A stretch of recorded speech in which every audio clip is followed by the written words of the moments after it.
Alléluia. Merci Seigneur. Merci. Nous commençons notre prière du jour. Merci l'Éternel.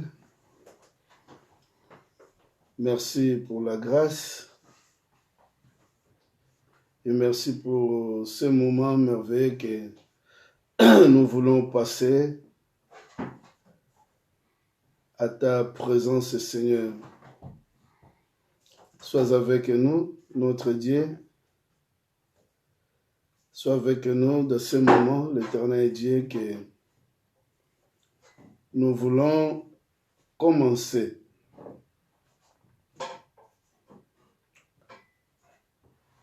Alléluia.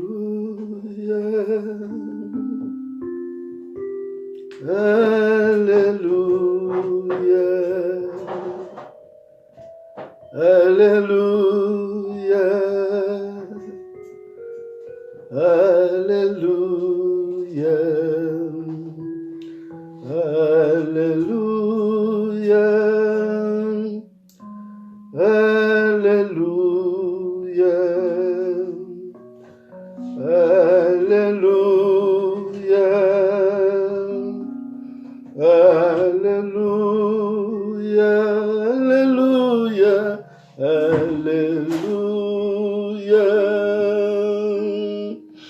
Alléluia. Alléluia. Alléluia.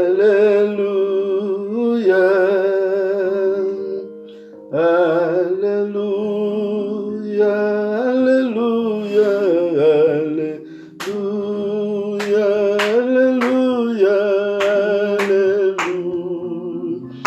Alléluia. Alléluia. Alléluia.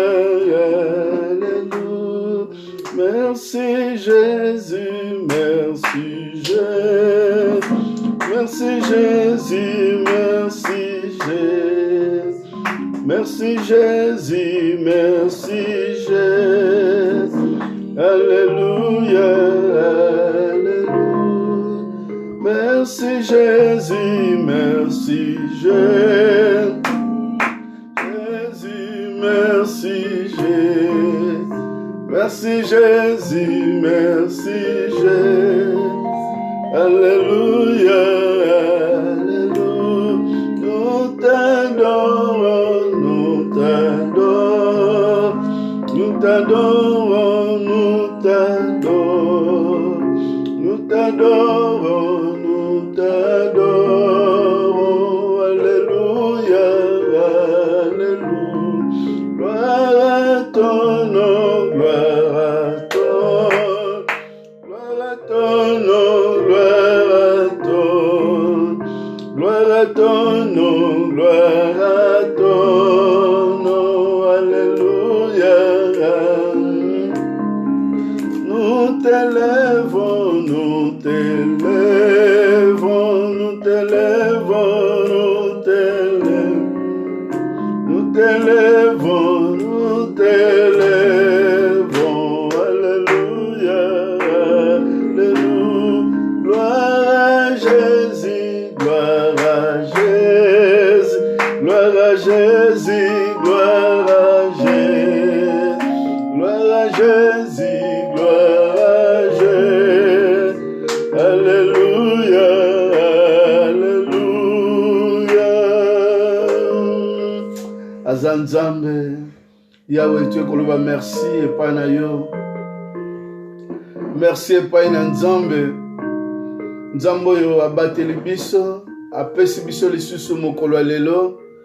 Tu es koloba merci epai ne po ete azali oyo abongwanaka te, oyo alingaka biso. Tu es koloba merci po ete azali esengo malamu. Place ozali tosambeli na kombo na Yesu Masiya. Alléluia.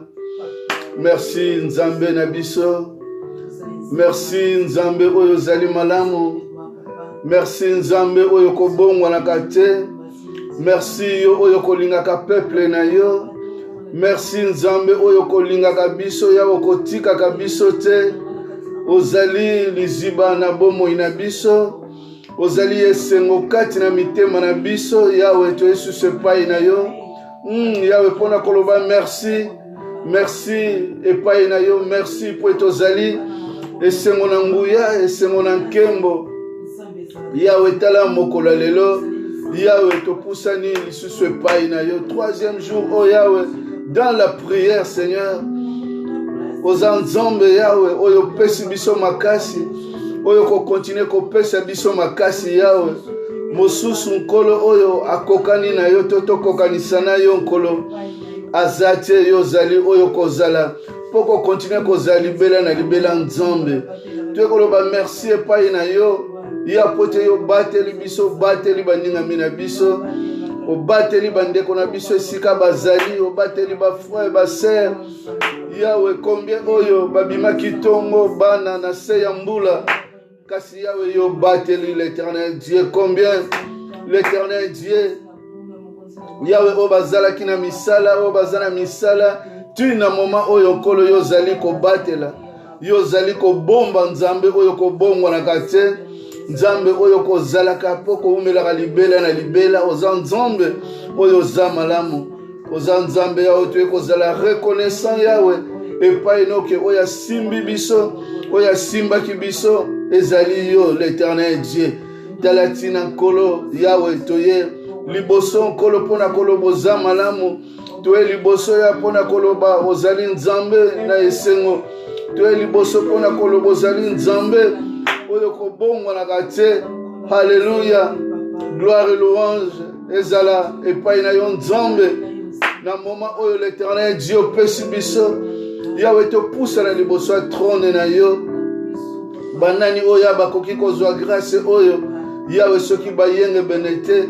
soki ba oyo te nkolo yo opesi ngolo opesi grâce yawe combien na moma oyo yawe tovandi na line l'éternel obele mpona koluka elongi na yo obele Seigneur mpona koteya liloba na yo mosantu nzambe oyo okobongwanaka te yawe oyo mokili l'éternel Dieu quel que soit ekoki koluka moyen ya kofrene kasi yawe biso tozali oyo tokokontinue l'éternel Dieu yawe koeleve monene na yo mosungi malamu oyo bongwanaka te merci nzambe aza malamu merci nzambe akozaka nzambe na biso merci elonga malamu merci elonga na nkembo nzambe ya babulami l'éternel Dieu yawe moma oyo nga na bandeko na ngai yawe nga na ndako na ngai na libota na ngai yawe topusani liboso na yo l'éternel Dieu na baningami na nga na bafrère na basere yawe topusani liboso nkolo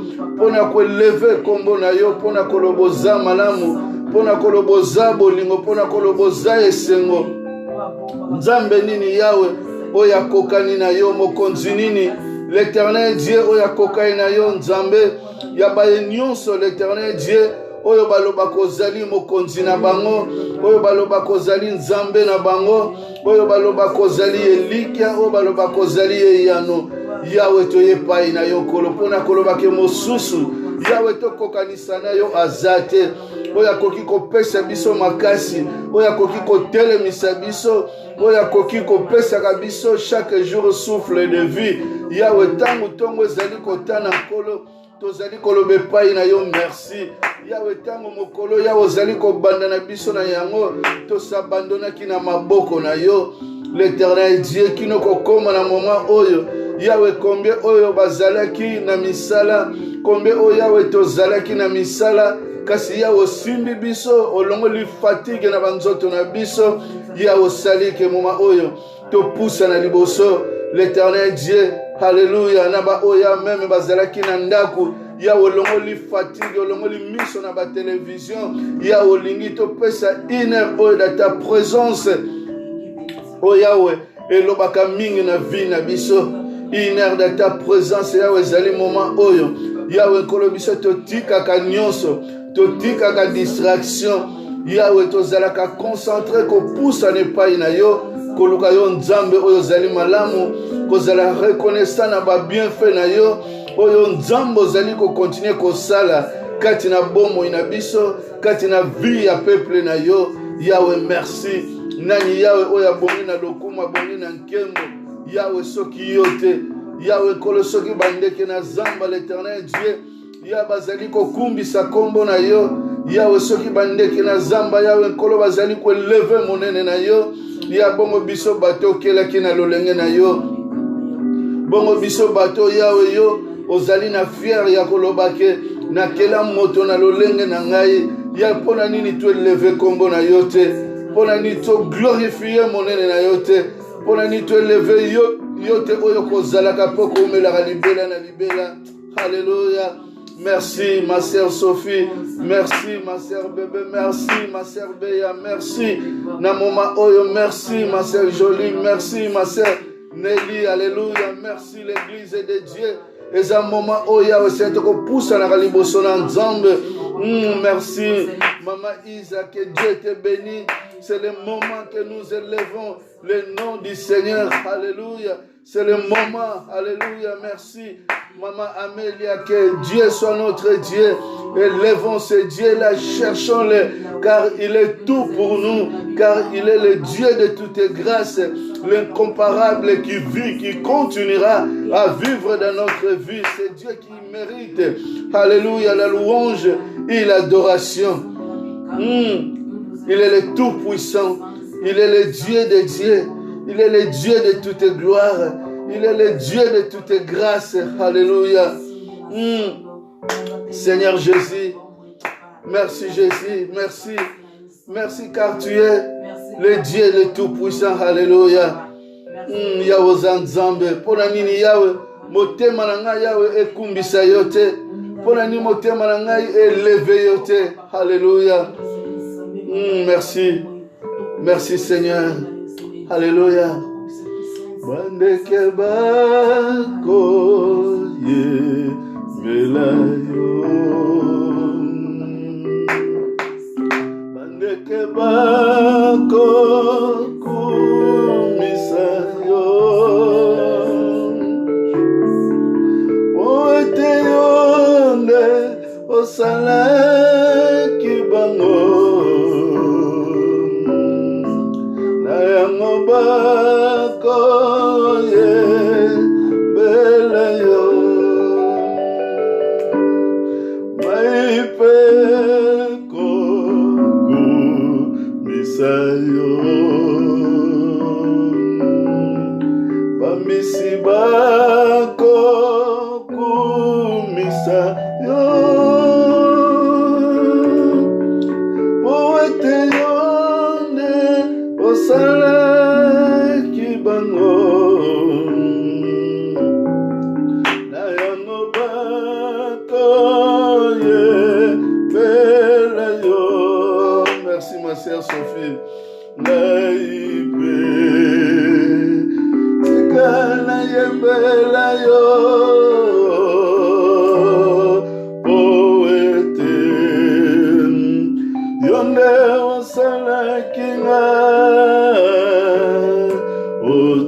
Alléluia.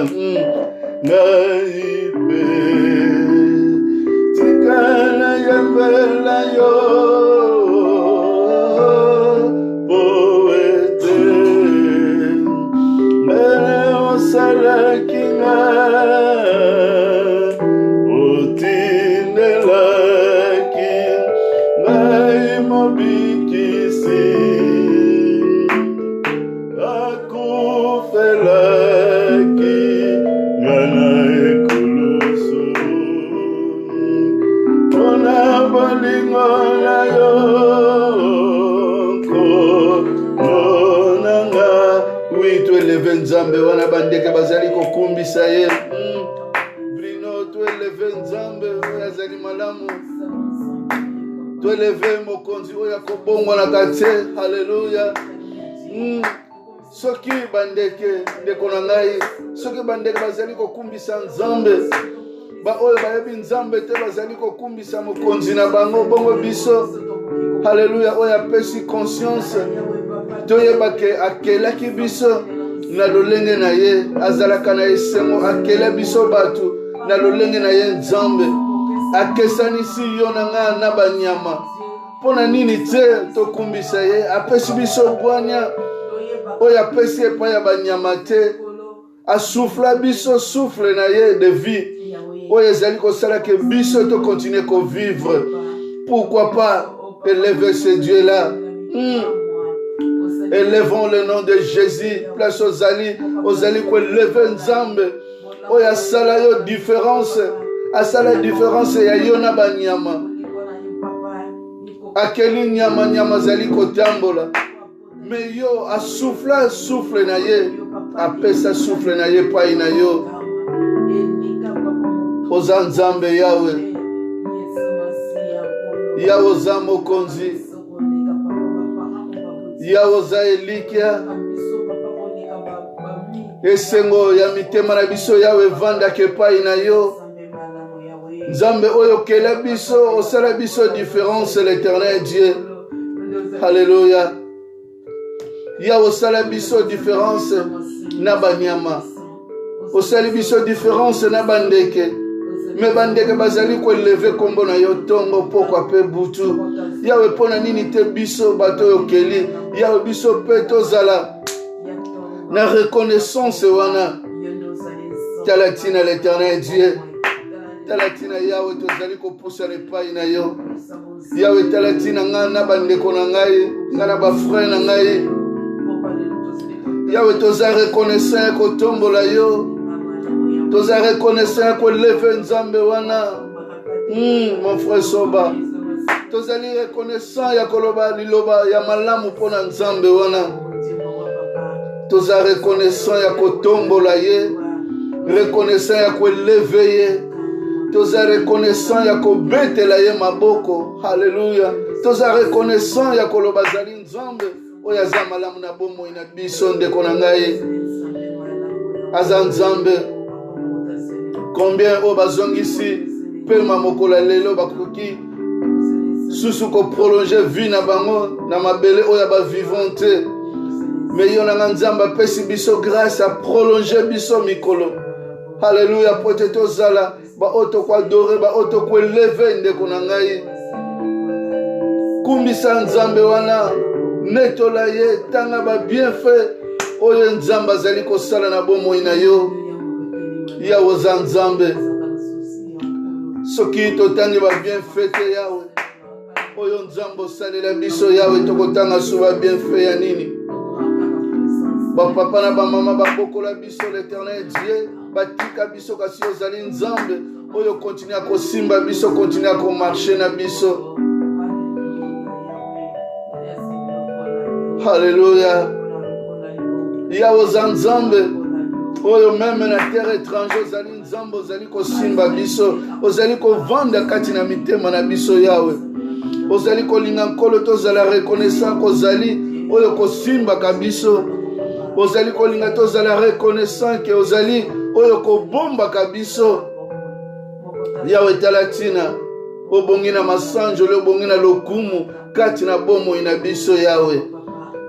Yawe soki tilele tozali ko vivre yawe. Combien de riches baleki biso na mbongo, combien yawe baleki biso na oyo na mokili o yawe.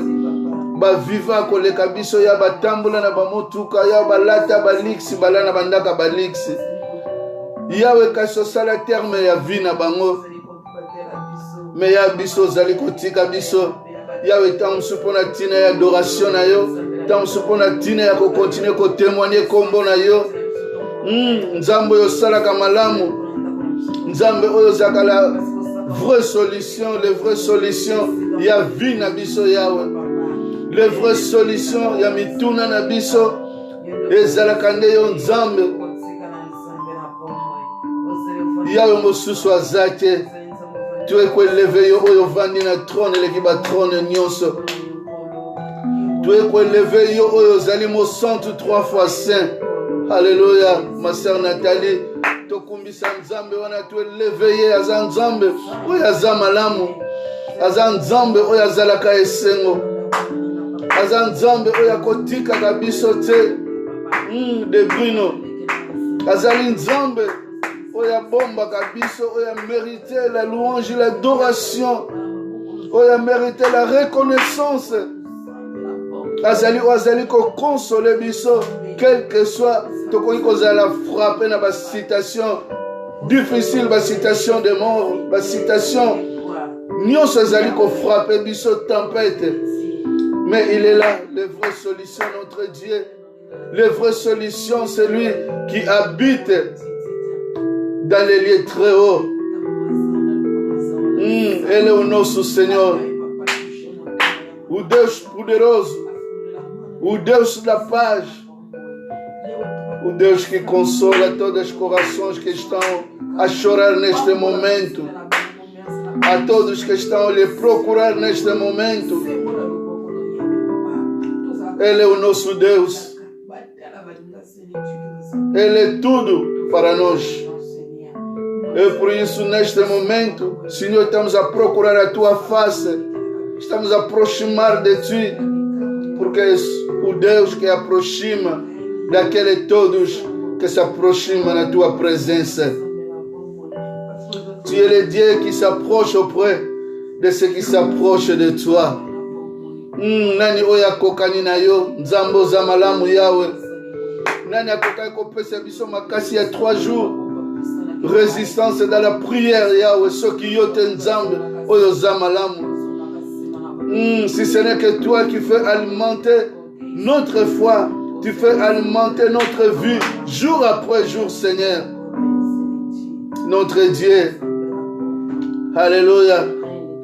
Le Dieu qui écoute nos souffrances, le Dieu qui connaît tout ce qui brise nos cœurs.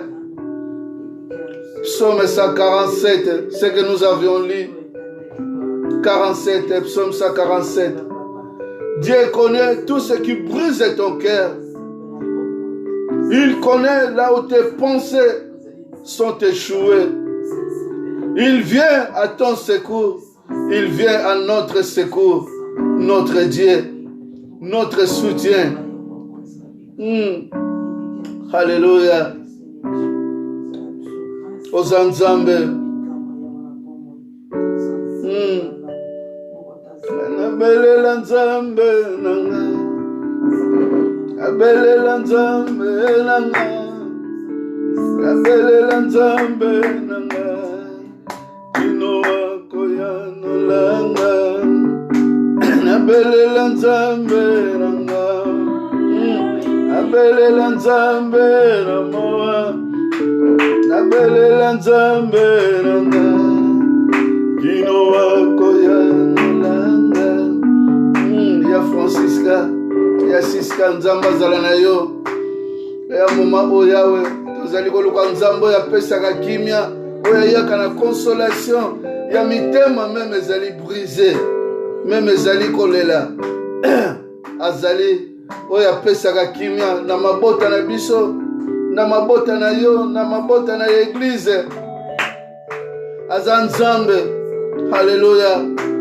Oza nzambe yawe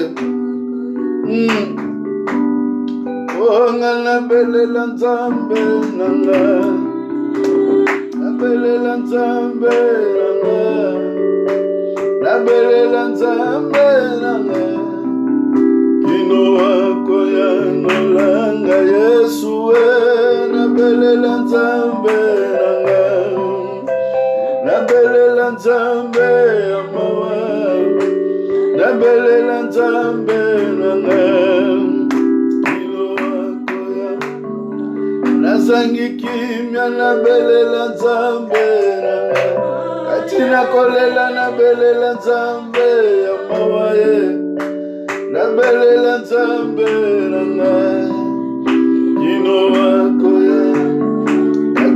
na kufa na belela nzambe nanga na pasi na belela nzambe nanga na belela nzambe nanga kino wako ya nolanga Yesu we na belela nzambe nanga na belela nzambe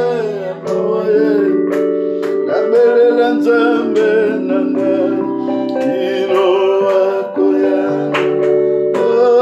biso to belela nzambe Elia to belela nzambe na Moise to belela nzambe na Lazare kino wako ya nolanga Yesu na belela nzambe nanga na belela nzambe nanga belela nzambe nanga kino wako ya nolanga oui belela nzambe wana nzambe oyo ayokaka kolela na yo nzambe ayokaka kolela ya mabota na biso nzambe oyo ayokaka kolela ya mitema na biso oyo ayebi pasi ndenge touti kopesa livre psaume 147:3 balobike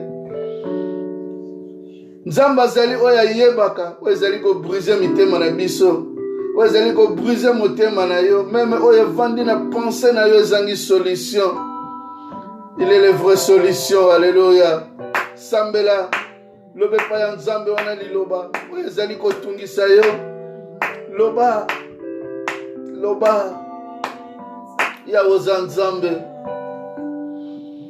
nzambe oyo abaye nyonso ya bazali koluka na moma oyo nzambe abaye nyonso ya bazali kobelelo na ba problème na bango nzambe oyo yebi ba blessure evandaka kati na motema na moto ya ozali nzambe makomino ezali koloba na biso c'est toi le chemin la vérité et la vie. Seigneur, tu connais la vérité de nos cœurs.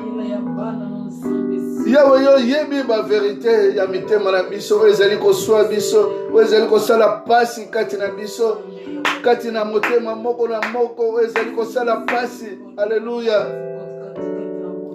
Na vie na biso Yawe ezali kosala pasi na vie ya bana na yo moment où bazali ko prier Yawe combien mitema na bango Yawe eza brisé ou ezalaki brisé na ba citation moko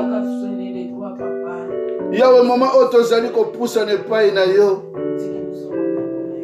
Alléluia. Lokola aveugle oya poussa na ki et pas no Yawe oyo tunaki qu'est-ce que tu veux que je te fasse? Alors je veux que je vois. Yawe tozali ko ganga lokola Bartimée. Oya lobaki fils de David, aie pitié de moi. Seigneur, aie pitié de ton peuple. Ne nous condamne pas selon nos péchés, mais sauve-nous. Nous nous approchons de toi, Seigneur. Ya tozali ko poussa ne pas ina yo ko tandela biso mabe te kasi limbisa biso kati na mabe. Alléluia. Yawe yakana solution pesa consolation na mitema na biso Yawe kati na libota na moment où ils a brisé l'Éternel Dieu pour la disparition ya frère na biso tozali kolela Yawe toi na posa na yo oza nzambe Yawe moko na moko esika zali kolela na passion ezali ko briser motema na ye. Yawe oza nzambe tu es le chemin olingi Yawe tokota na chemin na yo Yawe chemin ya moto ya biso batu Yawe ebetiaka biso mabaku ba chemin personnel humain l'Éternel Dieu et s'éloigner ki biso na présence na yo. Kasi lelo ya opesa biso grâce ya ko s'approcher auprès de toi, grâce ya roya kolobe pai na yo, grâce ya roya ko vanda liboso na yo. Nzambo za malamu tokoka niso na nani elonga na nguya Yahweh na livre Jean 15 et 5 ozali koloba. Tu es celui qui est attaché à nous. Il t'avait dit que celui qui est attaché à toi, il donnera des fruits. Alléluia. Ozanzambe. Yahweh, nous sommes attachés à toi. Voilà pourquoi, Seigneur, quand nous ouvrons nos Facebook, Seigneur, nous trouvons des hommes et des femmes qui élèvent leur voix pour t'adorer, pour prêcher ta parole. Seigneur, c'est parce que nous sommes attachés à toi. Aide-nous, Seigneur, à marcher dans de bons chemins. Réponds à notre cri. Incline, Seigneur, tes oreilles et écoute nos prières, Seigneur. Pourquoi, oh Yahweh, esta tarde, quantas pessoas, Senhor, na linha estão a procurar, Senhor, a tua face. Escuta as nossas orações e responde, Senhor. Yahweh, yokali bondelina biso. Yahweh, yanola. Tozana posa na yo. Toana posa na yo. Alléluia. Ma sœur Francisca na posa na yo. Ya beba na posa na yo. Ma sœur Béatrice Kinanga na posa na yo. Yahweh, mon frère Soba na posa na yo. Tous ces hommes et femmes, ma sœur Sophie, il a besoin de toi. Ma maison, l'église, Seigneur, là où tu m'as mis berger, nous avons besoin de toi. Car Seigneur, sans toi, nous ne pouvons rien faire. Approchons-nous, mes frères et sœurs, sur le trône de la grâce. Une heure de sa présence, c'est plus que 1000 heures ailleurs. Tu es Dieu. Yahweh Zanzambe, ceux qui te beleli yote, na souffrance Yahweh, te rebelle la susunani. Yahweh, ceux qui te beleli yote, Yahweh nani, ami fidèle Esaïo, ami fidèle l'éternel Dieu. Alléluia. Ami fidèle Esaïo Nzambe. Ne nous abandonne pas. L'ami fidèle nous allons à Jésus-Christ, toujours prêt à nous apprendre,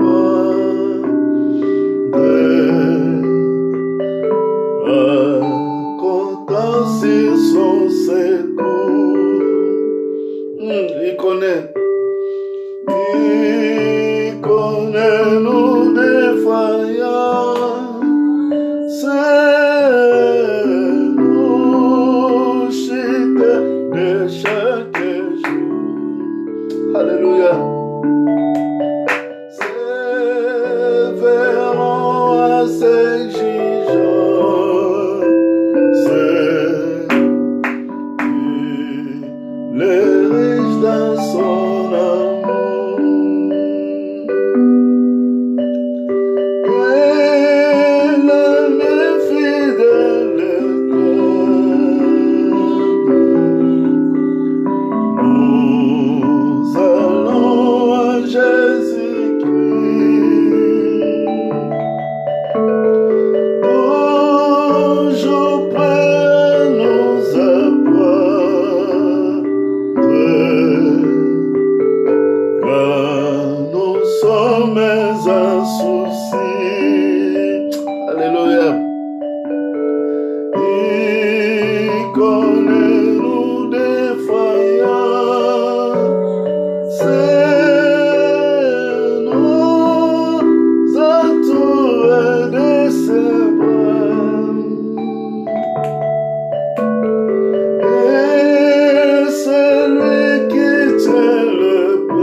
Tozana ami fidèle moko. Ce qui est kaka Yesu te. tozana mi fidèle moko soki yete oyayaki akufaki mpona biso tozana mi fidèle moko kaka oyo alobaki na kotika bino te naza na bino ntango nyonso. Alleluya. Ye wana oyo tozali kopusana liboso na ye, ye wana tozali kopusana mpona koadore, mpona koeleve kombo na ye. Ye wana kaka biso tozali kopusana mpona kobetela maboko, ye wana tozali kopusana mpona koyoka. Ami fidèle mosusu aza te oyo akompanyaka biso ntango nyonso, oyo akompanyaka biso meme toza malade, oyo akompanyaka meme na se ya kufa, atikaka bayeba ye te. Voilà pourquoi David a dit, même si je me trouve au valet de l'ombre de la mort, je compte sur toi. Tu me conduiras, tu ne m'abandonneras pas. Il est notre Dieu. Priez si kozali loba ami fidèle nanga ezalaka nde yo Yesu. Confesse qu'il est ton Seigneur. Confesse qu'il est ton roi. Confesse qu'il est le Seigneur des Seigneurs. Alléluia. Jésus. Nani akokai na yo? Nani yawe oya kozala lokola yo? Nani oya kovanda na esengo yawe esengo kozaka epai na yo? Oza nzambo pesaka kimia na mitemo ezali kolela, na mitemo eza fatigué yawe. Tango tozangaka espoir, tu es l'ami fidèle oyaka nkolo mpona kopesa biso espoir. Alléluia. Nani akokani na yo? Elonga malamu, elonga na nkembo, nzambe ya babulami, esengo ya baye nyonso oyo batonga ebombamelo na bango epai na yo. Yo kozalaka nzambe na bango, yo kotikaka bango te. Tala tina yawe toye epai na yo, toye liboso na yo nkolo, toye liboso na yo nzambe oyo kobongwanaka te, mokonzi malamu na nguya na nkembo, oyo vandi bisika bileki nyonso. Yawe zala na biso, batela misala na biso, batela yawe ba o bazali kosala, batela l'Éternel Dieu, pesa solution na ba o bazali koluka misala l'Éternel Dieu. Batela église na biso na ba o bazali maladi kati na église, yawe tozali kobelela guérison na banzoto na bango. Yawe na ba o bazali fatigué tozali kosenga epai na yo nzambe. Yawe yo nde otelemisa, nzambo za malamu, nzambo yokobongwanaka te, nzambo kozalaka esengo. Elike ya baye nyonso yawe babombisa elike na bango epai na yo. O yawe yo bomba na cave ya amour na yo. O bafikisaka yawe elongi na bango koluka yo butu na moi yawe. Sala nkolo. Alléluia. Sala. Sala nzambo za malamu. Alléluia. Ya pweto za malamu, ya pweto za esengo. Yawe tala bespira ndenge na ndenge zali kotambola, yawe pona ko distraire peuple na yo. Yawe tala besprit o yawe zali kotambola ndenge na ndenge. Yawe na moma oyo meme tovandi na bandako, combien oyo bavandi na souci ya liloba na yo, combien yawe oyo bavandi na souci ya koluka yo. Yaba misu bakangami na ba distraction bana na yo. Ba misu ya bolembu elati banzoto na bango yawe, me bazali kobenga mabana na yo. Yawe telemisa longola biso na pongi, longola biso na pongi. Yawe pongi ezali signe ya kufa, longola biso na pongi yawe. Telemisa biso, tondisa yawe, tondisa ba wili na biso, minda na biso yawe. Yango continue kopela yawe, toza lokola ba femme sage. Yawe oyo mwinda na bango elemba ekopela te. Oza Nzambe. Yawe soki toluki yo te tokoluka su Nzambe nini? Soki tobeli yo te Yawe tokobela su Nzambe nini? Alléluia. Zala Nzambe na biso. Zala esengo na biso nkolo. Alléluia. Ya poete mosusu oyo akoka ino aza te. Alléluia. Nakoluka Yawe, nakobenga yo, nakoluka Yawe, nazobenga yo, zala Nzambe na ngai, zala Nzambe na ngai, Masia Yesu. Alléluia. Nazoluka Yawe, nazobenga yo, nazoluka Yawe, nazobenga yo, zala Nzambe na ngai, zala Nzambe na ngai, Masia Yesu. Tozali luko Nzambe na bomoi. Yawe batela église na biso. Yawe batela opesi biso 3 jours ya prière nkolo. Pesa biso makasi yawe ya ko continuer ko luka elongino yawe mimonisa na vie ya moko na moko, mimonisa na vie ya chaque membre ya église yawe, mimonisa yawe kati na église na biso molimo no yawe continue ko kambaka biso yawe, molimo ya batu te, mayele na batu te, kasi ya tolingi tozala ya kolatisama na molimo pe mayele oya koutaki epai na yo. Nous voulons être l'Éternel Dieu rempli de ton esprit, de ton Saint-Esprit. Et l'Éternel, nous voulons avoir la sagesse d'en haut, cette sagesse qui vient de toi, cette sagesse que le Saint-Esprit remplit. Seigneur, nous avons besoin de toi. Alléluia. Seigneur, dimanche, nous serons dans notre culte du Saint-Saint et l'Éternel Dieu pour élever et glorifier ton nom, pour toucher le Saint-Saint qui est le symbole de ton corps, l'Éternel Dieu. Seigneur, nous t'appelons. Yahweh, tozali kobenga présence na yo, Yahweh. Présence no Yahweh yango evanda kati na biso mokonzi.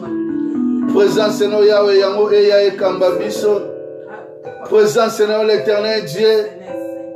Ekambaka église na yo, ekambaka basali na yo, ba chantre, ba diacre, ba pasteur ya bazala conduire l'Éternel Dieu. Na mayele o ezali ko ute pai na yo Nzambe. Yahweh, merci mokola lobi. Yahweh, zala na biso nkolo. Oh Yahweh, zala sous jour ya ba enseignement ya ba séminaire. Yahweh, zali jour enseignement ya ba maman ya ba papa. Yahweh, tozali ko senge pai na yo, présence na yo. Yahweh, zala na etonga na biso. Eza na etonga na biso nzambo za malamu. Nzambo za bolingo. Yahweh, une heure de ta présence. Alléluia. Ezali plus que 1000 heures ailleurs. Yahweh yaka. Zala na biso. Zala mosungi na biso. Zala nzambe na biso. Elonga ya mitema na biso Yahweh zayo. Eko continue ko zala yo nzambe. Oyo bongo na kate. Alléluia. Mokonzi malamu. Mokonzi na nyonso. Alléluia.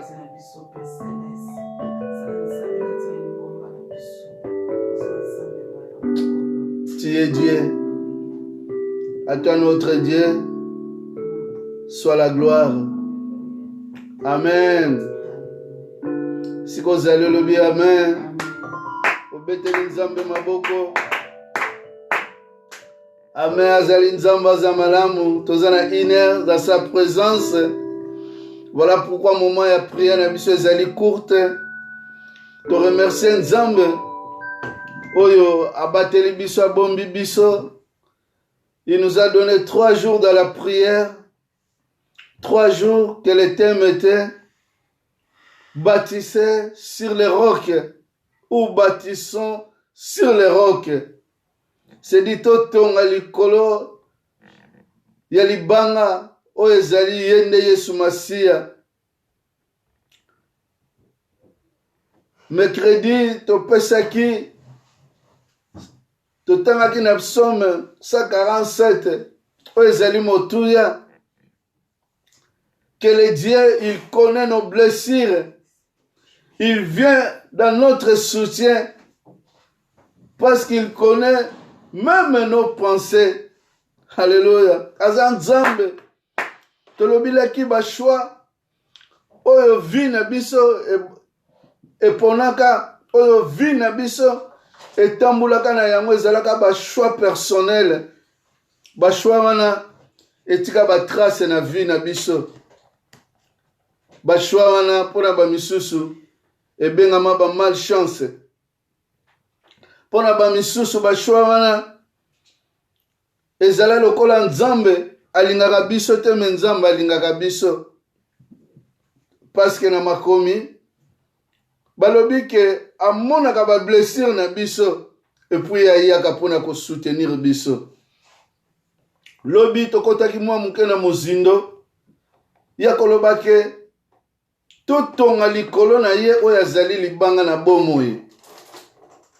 Soki tour wana totongaki na sagesse humaine, cette fois-ci bâtissons avec la sagesse spirituelle, la sagesse d'en haut. Voilà pourquoi dans Jean 15 totangaki lobi 5 alobi que celui qui est attaché à moi, c'est-à-dire celui qui est attaché à Christ, oyo azali kokangama na Christ, yebaka ke Christ n'est pas allé kokangama na yo. Alobi kopesa bambuma ya molimo. Na suka ya Jacques 15 5 alobi ke sans moi vous ne pouvez rien. Elle a dit que tout ce que nous pouvons faire selon notre intelligence, selon notre pouvoir, parce que chacun de nous possède son propre pouvoir. Il y en a ceux qui sont animés avec l'amour de l'argent. Il y en a ceux qui ont l'appui comme leur richesse. Il y en a ceux qui ont l'appui leur force, leur injustice. Alors il dit que soyez-vous attachés à moi. Quand vous êtes attachés à moi et que vous marchez avec moi, alors que vous aurez le succès. C'est celui qui marche avec la sagesse d'en haut. Chaque jour, il faut nous demandons au Seigneur de nous donner sa sagesse. Mes frères et sœurs, ça la sagesse d'en haut. Parce que la sagesse humaine nous détruit. La sagesse humaine nous amène dans les erreurs. Quand nous sommes attachés avec des pensées humaines, c'est-à-dire nous tombons nous-mêmes. Voilà pourquoi, quand nous faisons des choix, tant que nous allons choix selon biso, selon banzoto na biso, selon pensée na biso, yango moment oyo totambolaka na berer wana etikaka ba cicatrice wana banani bakozaka yango, c'est nous-mêmes. Parce que nous marchons sans Christ, sans intelligence d'en haut. Parce que nous marchons sans la sagesse de Dieu. Quand nous marchons sans la sagesse de Dieu, même si nous faisons tout pour marcher dans l'amour, nous pouvons commettre des erreurs avec des conséquences et des dommages même qui pouvons laisser des traces très profondes. Parce que parfois nous pensons que je marche dans l'amour ou je marche dans l'espérance. Mais parfois cet amour et cette espérance, il n'y a pas la présence de Dieu. Mais nous devons chercher pour éviter des traces profondes. Boyebezana ba trace mosusu ezongisa biso sima. Mukolo na lobelaki ke ba trace mosusu parce que toyoka ka nzambe na berere mingi. Parfois bazali ko avertir biso. Nzambe ache basali na ye, ache liloba na ye, ache molimo na ye. Tant ezali ko avertir biso. Mais parfois nous nous sommes attachés parce que ngana lingi. Parce que vision ngana tracé yango na moni na liboso. Est-ce que yango nzamba moni na liboso? Est-ce que yango nzamba tracé ki pona yo? Parfois to força ka vi na biso lokola sete ndenge bazako che sete ozali ko beta marteau. Sete zala ke koche mone gumbami. Ndenge biso tangu suto força ka ba vi na biso. Yango to zali ko tikala na ba trace profond. Parfois ba trace wana ezali ko détruire biso. Alors marcher avec la sagesse de Dieu nous accorde la grâce d'être avec Dieu. La grâce de Dieu nous aide à faire face aux conséquences de nos choix. C'est-à-dire, mutu azali ozoko tambula na grâce ya Nzambe, na sagesse ya Nzambe. La première chose, Dieu va t'aider pour na ba conséquence ya choix. Okosala choix o esprit Nzambe lobi na yo keba. Okosala choix o esprit Nzambe lobi na yo tika. La sagesse de Dieu, chaque jour, nous donne l'avantage de sa parole. C'est-à-dire, sagesse Nzambe et pesara biso toujours grâce kati na liloba na ye. Parce que tango to lukaka liloba na ye, Nzambe afongolaka biso mayele, afongolaka biso mayele ya molimo, afongolaka biso komona ba danger. Frère nangai, sœur nanga koki koloba, liloba ngo koki kozala ya bien, mais soki na s'identifier yango na liloba Nzambe, na lobi non, oyo azali kokosa. Ou bien oyo azali komemanga na banzela mabe. Oyo azali komemanga na libulu. Totambola mosika ya molimo na Nzambe te. Po ete ba trace oyo tozwa déjà na vie ebunga libela. Ndeko na ngai, appuyons-nous sur sa sagesse humaine et sagesse d'en haut, pardon. Appuyons-nous sur la sagesse spirituelle de Dieu. La sagesse de Dieu nous donne la puissance pour obéir à ses commandements. La sagesse de Dieu nous donne la puissance pour obéir à ses commandements. Mayele ya Nzambe epesaka biso makasi ya kotosa mibeko na ye. Ya kotosa mibeko na ye. Ezali obele makasi na ye. Soki puissance en Nzambe ezali boso na biso et que un péché qui se présente devant moi. Lelo tosala querer na ba péché ebele. Péché mosusu koki kozala pe sexuel, péché mosusu koki kozala amour de l'argent, bakoki kosopela yo amour ya l'argent na liboso. Bakoki kosopela yo likambo moko peut-être mona ngoza favorable pa ina yo. Mais nzoka ezali lisumu. Pour convaincre yango, c'est-à-dire il faut zala na mayele Nzambe. C'est-à-dire il n'y a que la sagesse de Dieu qui peut te donner la puissance pour obéir. L'Esprit de Dieu a animé l'Esprit de Jésus dans la montagne quand Jésus a terminé la prière. La Bible nous dit dans le livre Matthieu 4 qu'il était affamé. Azalaki nanzala.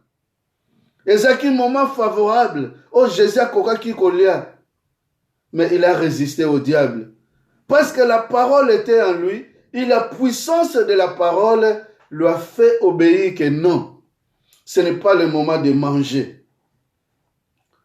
Jean 14, 6. Oetoche. Nous allons lire cette parole. Jésus dit, le chemin, la vérité et la vie, c'est moi.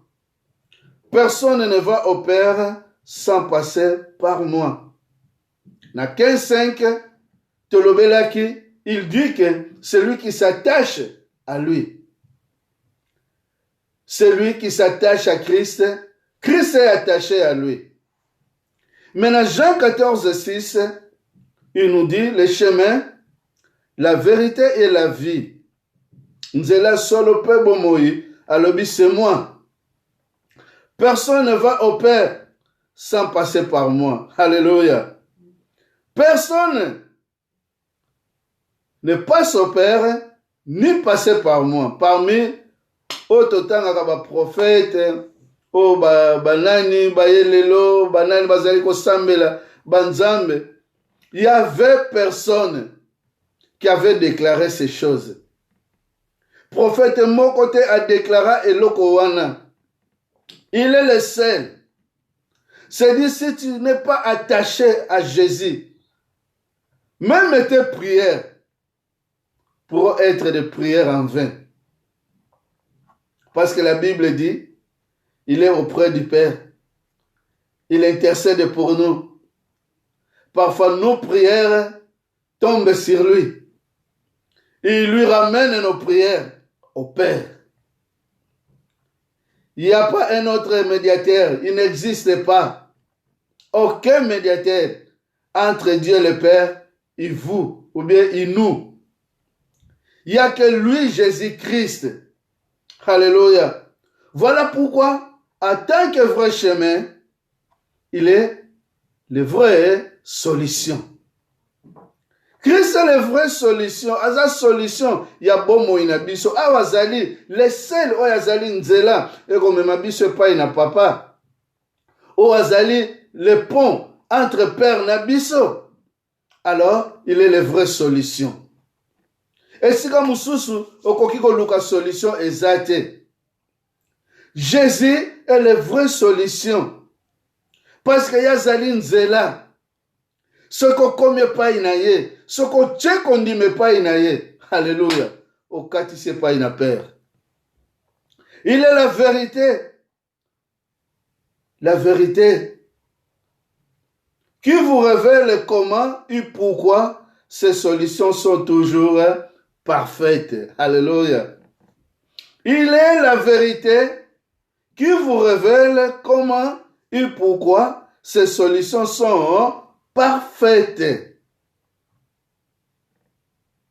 Azali solo pebo moy oya lakisaka pona nini ba solution na ye ezali ya kitoko parfait parce que jamais amemaka biso na banzela mabe ba trace ya vie na biso oyo etikla biso ba trace eti lelo ba msuba lobaka na vie na koma dessus. Alors, si c'est Christ qui t'amène, il va te révéler la vérité. Et voilà pourquoi tu trouveras la solution qui est parfaite dans ta vie. Parce que yé après ça solo oezabomoui. Voilà pourquoi mukona j'ai dit à l'église tout anga koma nzambe pamba pamba te. Te o nzambe ngai malchance ko elinga te nzambe te mutatambu sakiyo. Pour ce qui est mutatambu sakiyo nanzela dans son chemin, il t'amènera dans la vérité. Parce qu'il est la vraie solution, mes frères et sœurs. Il fallait notre Joseph et Kokisamate. Mais comme c'était lui-même Dieu qui conduisait Joseph dans la prison, dans la maison de Potiphar, il était avec lui. Dans la prison, il était avec lui. Nous ne pouvons pas dire que prison est prison, quel que soit le Joseph a quoi que ça la kuna. Et c'est qui est sika ya mabe. Il y a passi, il y a souci. Mais comme le chemin de Joseph était déjà tracé par Dieu, solution, il y a Joseph et monana qui habille. Voilà pourquoi si c'est lui qui est le chemin, la vérité, il va t'amener jusqu'à ta solution. Solution est parfaite. Dans sa perfection, il t'amène à la vie. Jésus est la vie. Le chemin, je dis que c'est le chemin qui amène dans les vraies solutions.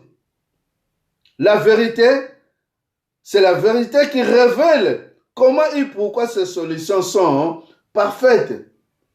Et dans sa perfection, il nous amène dans la vie, sans laquelle il vous serait impossible de mettre en pratique la sagesse divine.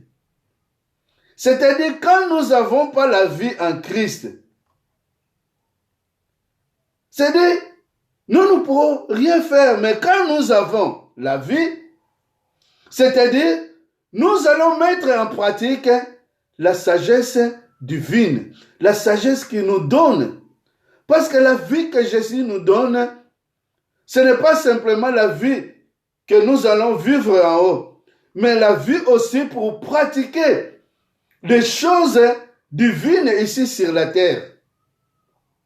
Alléluia. La vie que Jésus donne pour nous, c'est pour vivre en subissant les conséquences de mauvais choix ou de manque de sagesse du passé. Si nous manquons Christ, nous manquons cette vie de Christ en nous. Nous continuerons, mes frères et sœurs, à vivre les conséquences, comme des conséquences de mauvais choix que nous avions fait dans notre vie passée. Mais quand nous avons la Christ, c'est-à-dire, nous allons vivre la joie, le succès, tout ce qu'il a mis dans notre disposition, comme Joseph. Joseph a vécu qui n'a comment qui roi. C'est parce qu'il avait reçu tous ces attributs de Dieu. Suivons Christ qui est la solution pour notre vie. Suivez Christ qui est la solution pour ta vie.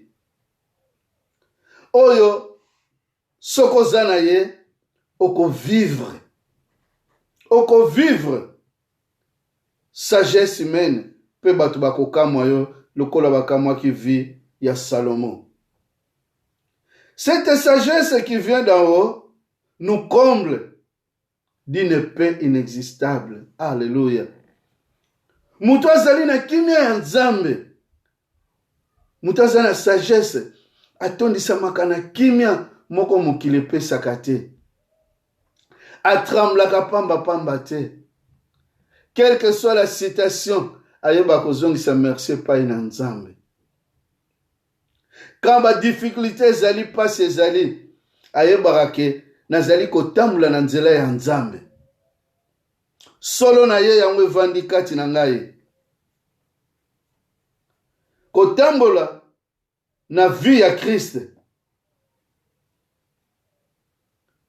Tango tozali kotambola na Christ, ndeko na ngai, ba problème na biso ekobunga, ekosila. Po ete yazali Nzambe. quand il est à nous, il nous donne de nouvelles perspectives. C'est du temps où yaza et kati na biso a continuer à kopesa biso ba projet ya sika. Perspective. Ba projet ya sika. Ba projet ya likolo. Oye wutaka likolo ya sagesse humaine. Voilà pourquoi Jésus, il avait dit que l'esprit, il vous montrera. Il vous donnera. C'est-à-dire, à continuer à pesa biso sagesse. À continuer à tambula na biso. Tango esprit en Nzambe vandi kati na biso. Alléluia. Ya lobi ke boko sala b'exploit. Toko sala succès. Oko tombwama.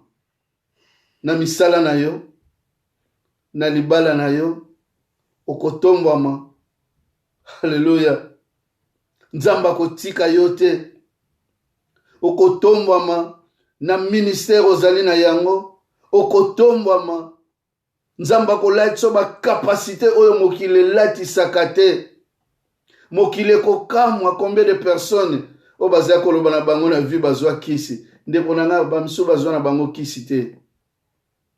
Bazwa kisi te, quel que soit lelo, lilala moko ko bebisa malala nyonso. Ya vrai bazali. Il fallait ya vrai bazala pour être ya faux babima. Ya vrai bazali. Oyo balatisami na kibonzambe. Oyo bazali kotambula na kibonzambe. Oyo nzamba bazali ko se révéler kati na bango butu na moi. Pona nini? Pour être bazali attaché à celui qui est le chemin, à celui qui est la vérité et à celui qui est la vie. Que Dieu vous bénisse. Que nous demeurons dans 3 catégories. Ne nous éloignons pas dans le chemin de Dieu, dans le chemin de Christ. Parce qu'il est notre vérité. Et à la fin, il est la vie. Que Dieu vous bénisse. Bon week-end. Et merci pour ces jours, 3 jours dans la prière que Dieu nous a donné. Merci. Merci encore. Nzambe azali. Wazali koyanula mituna na yo. Wazali koyanula mituna na biso. Azali nzambe. Oyo azali kopesa ba réponse. Azali vraie vérité. Oyo yo nanga to vandisa na mitema na biso. Que son nom soit glorifié. Je vous bénis tous au nom de Jésus-Christ qui est notre Seigneur et Sauveur. Amen. Demain, Bobo Sanate, dans un séminaire à ba maman, na 12h, séminaire de maman à l'église Yeba, sur le thème donner de bons fruits. À 16h, dans un enseignement à ba papa, na église, sur le thème un homme ou un bon père à la maison. Koratete, s'occuper, moutounion soit l'unique ko participer, tous allez ko inviter yo, participer na biso, 16h avec des mamans, 12h avec des mamans sur le thème donner de bons fruits, et à 16h avec les papas, être un bon père à la maison. Dieu vous bénisse et bon week-end à tous. Merci.